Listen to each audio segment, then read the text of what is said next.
તો ગૃહ રાજ્યમંત્રી હર્ષભાઈ સંઘવીના આમ આદમી પાર્ટી પર આડકતરા પ્રહાર। સોશિયલ મીડિયામાં ચમકનારા બહિયાલમાં કેમ ન દેખાયા? માં અંબાની ગરબી પર હુમલો થયો ત્યારે આ નેતાઓ ક્યાં હતા? સાચા સેવક હોય તો સમાજની સાથે ઊભા રહેવું જોઈએ કે નહીં? ગરબા પર હુમલો થાય અને ન આવે તો શું માનવાનું? ગમે ત્યાં દોડી જનારા મોટી વાતો કરનારા ક્યાં હતા?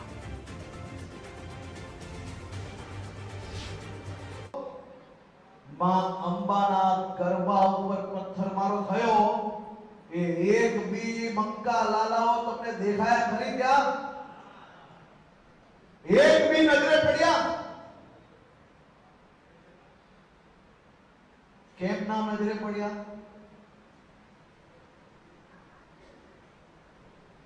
જો સાચા સેવક હોય તો સમાજ જોડે આવીને ઉભું રહેવું જોઈએ કે ના ઉભું રહેવું જોઈએ?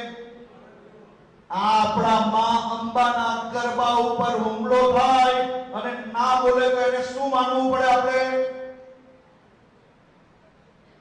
આવા એક એક લોકોને ઓળખવા પડે કે ના ઓળખવા પડે?